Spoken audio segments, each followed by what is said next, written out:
एक छोटे से कस्बे में रहने वाला आरव रात में अपने कमरे की लाइट बंद करके सिर्फ लैपटॉप की रोशनी में यूट्यूब पर हॉरर स्टोरीज सुना करता था। उसे यकीन था कि असली डर सिर्फ फिक्शन में होता है, असल जिंदगी में नहीं। एक रात उसे एक नया चैनल मिला, काली रात की कहानियां, जिसके सिर्फ 99 सब्सक्राइबर थे। लेकिन हर वीडियो के नीचे एक ही कमेंट दिखता था, मैं सुनसुबो दुबावर बनूंगा। चैनल का लोगो एक धुंधली, बिना चेहरा वाली काली परछाई थी, जो स्क्रीन पर जितनी देर देखते रहो उतनी ही ज्यादा साफ होती जाती थी। वह आरव को यह सब मजाक लगा। उसने सोचा नया चैनल है, कोई मार्केटिंग ट्रिक होगी, और उसने प्लेलिस्ट ऑन ऑटो प्ले पर लगा दी। हर स्टोरी में एक ही बात कॉमन थी, एक लड़का जो रात को अकेले हेडफोन लगाकर हॉरर सुनता है और आखिरी तक यह नहीं समझ पाता कि जो आहट वो सुन रहा है वो कहानी के साउंड इफेक्ट्स हैं या उसके कमरे के अंदर से आ रही असली आवाजें। रात के 2 बजे अचानक उसके हेडफोन में एक नई आवाज आई जो पहले किसी वीडियो में नहीं सुनी थी। बहुत पास से फुसफुसाती हुई सांसें, जैसे कोई माइक के बिल्कुल नजदीक झुककर सांस ले रहा हो। स्क्रीन पर वीडियो अभी भी चल रहा था, लेकिन यूट्यूब की टाइमलाइन पर कोई मूवमेंट नहीं, जैसे वीडियो रुक गया हो पर आवाज जारी हो।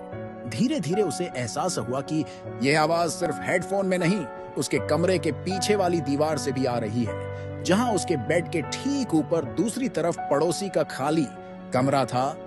उस कमरे में पिछले साल से कोई नहीं रहता था, क्योंकि पिछले किराएदार की वहीं रात में दिल का दौरा पड़ने से मौत हो गई थी। जब वह मोबाइल पर हॉरर वीडियो देख रहा था, हवा अचानक ठंडी हो गई। खिड़की बंद होने के बावजूद पर्दे हल्के हल्के हिलने लगे और लैपटॉप की स्क्रीन अपने आप फुल ब्राइटनेस पर चली गई। अब चैनल का पेज खुला था और एक नया नोटिफिकेशन दिख रहा था, आपके लिए विशेष लाइव स्ट्रीम अभी शुरू। बिना क्लिक किए ही लाइव स्ट्रीम खुल गई। काली स्क्रीन पर सिर्फ एक लाइन लिखी थी, अगर तुम ये वीडियो अकेले अंधेरे कमरे में हेडफोन लगाकर सुन रहे हो तो अभी पीछे मत मुड़ना।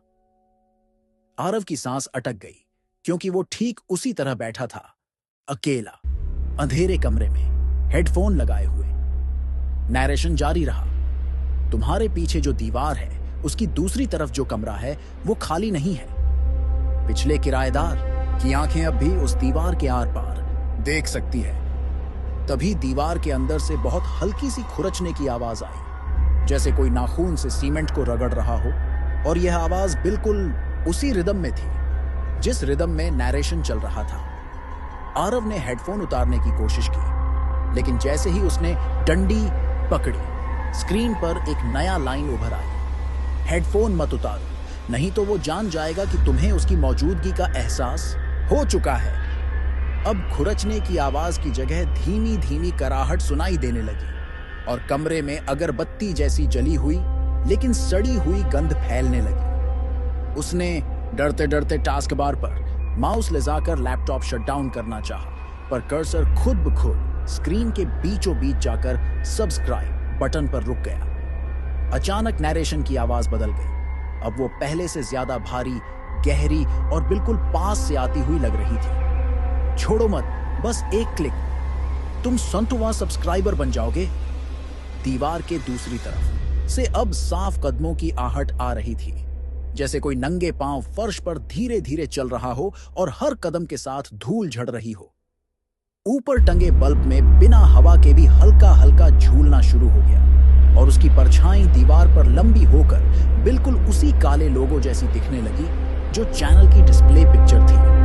डर और जिद के बीच फंसा आरव ने कांपते हाथों से सब्सक्राइब पर क्लिक कर दिया, बस इस उम्मीद में कि शायद सब खत्म हो जाए। क्लिक करते ही स्क्रीन ब्लैंक हो गई। हेडफोन में एक तेज चीख गूंजी और दीवार के अंदर से आई खुरचने की आवाज अचानक रुक गई, जैसे कोई लंबे समय बाद आखिरकार ठिकाने पर पहुंच गया।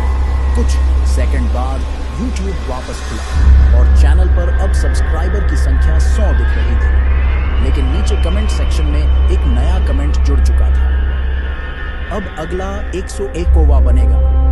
तुम अपने रूम टूर वाले वीडियो की रिकॉर्डिंग जल्दी शुरू कर दो, मैं पीछे वाली दीवार से साफ दिख रहा हूं। उस रात के बाद से आरव के चैनल पर जो भी नया व्यूअर रात के 2 बजे के बाद उसका हॉरर वीडियो हेडफोन लगाकर अकेले सुनता है, उसे अचानक अपने कमरे की किसी दीवार से हल्की सी खुरचने की आवाज सुनाई देने लगती है। और हर नए डर से भरे सब्सक्राइबर के साथ काली रात की कहानियां अगले नंबर की तलाश में और ज्यादा जिंदा होती जाती हैं।